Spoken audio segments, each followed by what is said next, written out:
So, on to Claire with an I. Claire with an I. I'm not going to have a pen in my hand.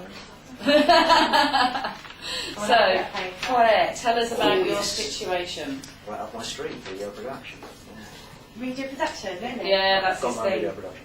Oh, have you? But we're not going into business cards that afterwards. So, Perfect. no, I know that. So my proposal is, my situation is that we own an asset management company Right. called Mount Farm. We've owned them for about 7 years. So they started when I sort of joined Tesco. So I have quite a lot of passion and emotion towards them as well. Recently, because of business decisions, they're not working to full capacity. So obviously their future of their even existence sort of hangs in the balance. Meanwhile, we are looking at the agencies that we're currently using for production, creative production, and the other type of production, which is making sure that our TV ads get to the right channels, etc. So that has all been put into play. And kind of my need and want and ask and influence is to call to say, okay, can we look at MPC doing all the creative pieces for us going forward? Why I read this is that your current external supplier receives the production, not particularly creative. Is that They're not particularly creative, no. So we can get into it, but we fell on them because they are people that we know very, very well. Okay. And we went through a bit of a creative change sort of at the end of last year, which is not a lot that we've been into as well, but we sort of changed creative agency, but we needed someone to kind of look after the trade line a bit. So we gave the business to tag, they didn't have to pitch for it. Right. We gave it, so it's a very privileged Yeah. position for them to be in. Yeah. But it's because we knew them and it was to get us through a tricky time over Christmas.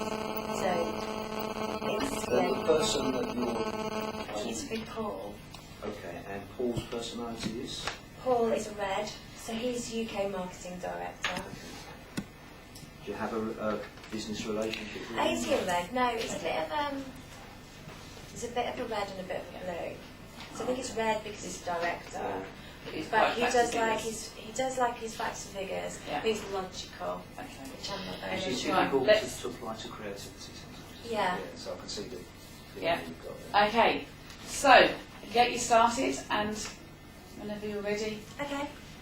Hi Paul. Claire, how are you? All I'm right? good, thank you. I've had you had a busy week, so I won't keep up too much of your time. Yeah, no, that's great. That's great.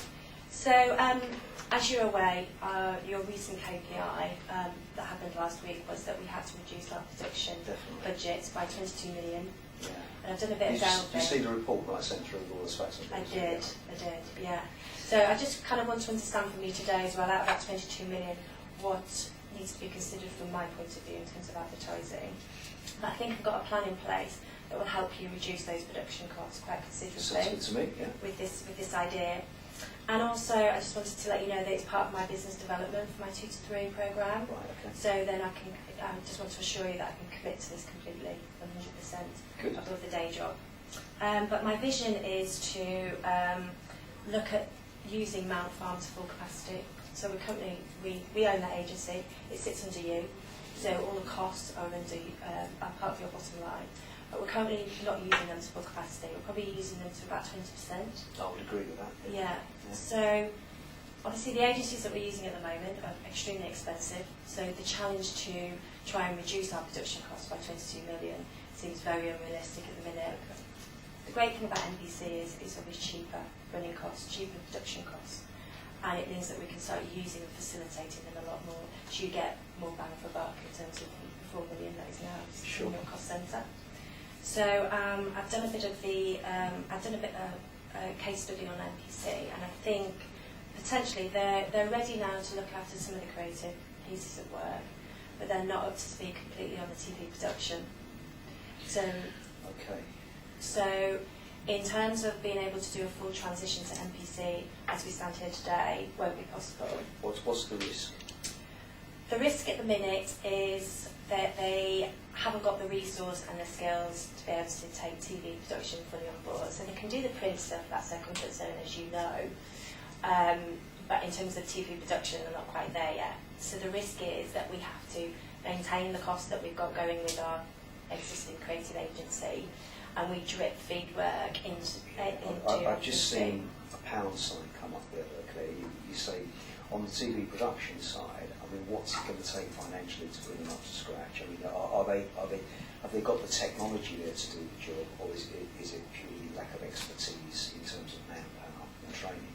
So TAG at the minute, the agency that we do use, outsource everything. So their credentials are around production, it's not around creative. So we're paying exorbitant costs because they don't own anything. So they outsource it They're anyway? outsourcing it anyway. Okay. So it's not their kit? It's not their kit. Yeah. They're based in London, so we're being charged huge amounts for Who do they studio outsource costs. it to? A company called Pulse Films. So Moat Farm, Mount Farm, yeah. will they have to outsource They'll it as have well? to outsource, but the great thing about it is they own their own studios. So a third of the total creative cost that usually comes from us outsourcing through TAG goes to studio costs. Mount Farm actually own their own studios. So we've cut our cost immediately by a third. Also, working just in Milton Keynes, obviously it's cheaper staff as well. Alternatively, if we can't do that transition within the next 6 months, what we can do is if we put the business out for tender, we can stipulate that the London agencies have to use Mount Farm Studios to produce the ads, so therefore we can see that sort of reduction in production costs. What's the risk of, if we put it all to Mount Farm, what's the risk of losing totally our existing supplier? I mean, did you want to keep them there as a fallback?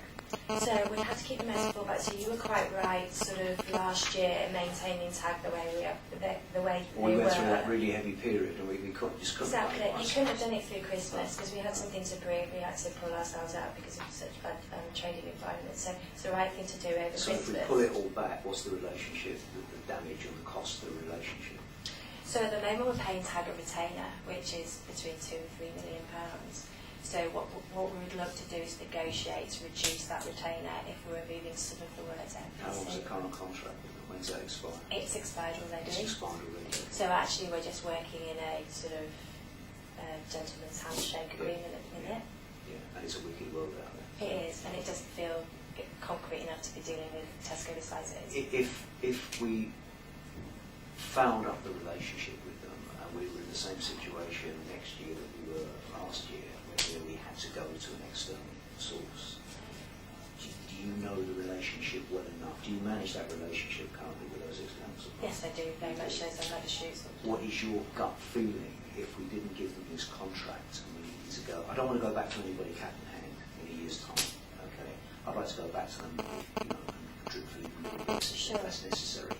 Is there an alternative if they tell us to get stuffed? Or TAG or NPC? With TAG. With TAG. So we will have to drip feed. Obviously, we drip feed our work into NPC. There is a massive risk that TAG will become complacent because they'll get wind that more work is But going to who have you got then behind TAG as a supplier if NPC can't cope with it? TAG don't want to know us. Who are you going to use then? Is there somebody else in the wings? We have got a main agency, WK, but they deal with the bigger picture. They would, on a temporary basis, be able to pick up some of that trade. Are they very responsible? They are very responsible. The only risk with that though is that they take our eye off the ball and the bigger brand messages because they don't have to deal with that message. We put this out for tender very soon before NPC have the body. You see, financially, you've got my attention. I want to go through all the facts and figures, but on the surface of it, what you're telling me is good because it's bottom line and it all makes very good sense. If I've got any concerns at all, which is like me, it's about the relationship. Because I don't want to leave us bare-assed in case anything happens in 2 years' time. Yeah. You'll be able to fall back on. Because NPC is still a little bit unknown in that creative field. But by virtue of the fact that you say that they're outsourcing... I'm going to stop you there. Because otherwise we've got... How was that for you? Yeah, quite good, I thought. I probably, because I became so engrossed in the idea, I wasn't consciously going through influencing techniques at all. So looking back on it, what do you think you used? the emotion and vision a little bit. Probably the like and rapport, sort of agreeing with the things he was saying. I could see the vision coming across there. I mean, to me, it was a sound idea. It was a no-brainer because what you established very, very early on was with evidence. Okay, so you've used evidence. What you established very early on is that this scheme is going to save us money. You know, it's a good idea by virtue of the fact that it was outsourced. The technical side is outsourced. Well, if the other people outsource it, what's the problem? You know. And that was a different aspect of power. So we talked about positional power is about literally your authority, but also your ability to give or take something. What you're saying is, I've got the ability to save this money for you that you need in your budget. So that was a source of positional power through your expertise and your experience. That's kind of bringing those together. That came out quite strongly. What did you see, guys? What sort of I think you were really well prepped and organised, and that came across really clear. You know, as you started speaking it through, it was like you had, you know, you would sort of give an argument and we'd give your answer, and then you'd give another argument, but you'd have another answer ready. So why are you on this course? So I got present. So I think the thing is, you might not have done exactly the things you planned, but in doing that planning, probably just got it clear in your mind. So when your questions come, you're able to answer those because it's there. But I think, certainly your vision and your enthusiasm came through very strongly. We've got that very, very. Interesting, because you said you were quite red, aren't you? I was just going to say, that you weren't being too red at all. You were, I suppose, quite purple, I guess, in a way, because it was very, very evidence-based, very much, got this figures, got this fact. So it was to get an outcome when that came at the beginning. I think because I think he's a little bit blue. Yeah, but you did, but you definitely were much more over the blue side of that. Blue with results, but it was very obvious that you had thought about it. This wasn't a, hey, let's do this today. You thought about the risks. Every time you had a question, you had an answer to it, which was really good. I thought it was really coherent and just calm. And just very calm. All coming out. And also, what I thought was really good is actually you kind of were upfront about some of the risks. Yeah. And then you kind of countered them as well. So you kind of just were open about it all. You didn't wait for him to discover the risks. Yeah. And I think if you were to kind of, supercharge it, something around things actually, there are a few risks, I've thought about those, so let me just tell you these are the risks and these are the ideas about how we're going to do them. So that would have been the other one thing to say, rather than him saying, well, hang on, what's going to happen if? So I think say, okay, there are a few risks, but let me tell you what we can do about those, or actually I've got some ideas, let me come back with a solution on those, because I think I don't think it's going to be too much problem to manage those risks. I found it difficult to argue against. Yeah, I got that. because what Claire did straight away was nothing to do with video. You just came up and you gave me a cost reason why the business is going to benefit, and that was right at the beginning. If we do this, it's going to save us that. Yeah. No brainer. What's the issue? And politics. You caught him from the outset, and it was very hard for him to argue from them, because it then became about semantics of what we're doing, this, that, and the other, as opposed to I would pretty much say you agreed yes in the first 2 minutes in your head. And it was just about and I think it was just about how we actually make it work. I think so. A couple of little things. They're not major at all, but there's some things that you might want to think about. You used a few filler words sometimes, and I've caught this from some of you on other occasions, like kinda. So it's kind of this, it's kind of that. Those are some of the words that they end up minimising, so sort of, kind of, just. And I know it because I use just all the time, I'm always trying to not use it, but that minimise it. Well, we're not just doing it, we're not kind of doing it, we are doing it. So that can sometimes minimise things. And a couple of times when you sort of, a couple of times when you looked like you weren't quite sure where it was going, you kind of, God, got me there. You went like that. Kind of bit your lower lip. So I don't know if that's a sign of nerves with you, or just it was. When I'm thinking. Yeah. So it can be seen as a defensive, unworried position. So it may well be your thinking position, but just be aware of the impact that might have on some people, that they might be thinking, oh, she's a bit nervous, so she. But it may well be your thinking. I had hold of my anchor the whole time. Excellent, but that was really, really, really Thank you.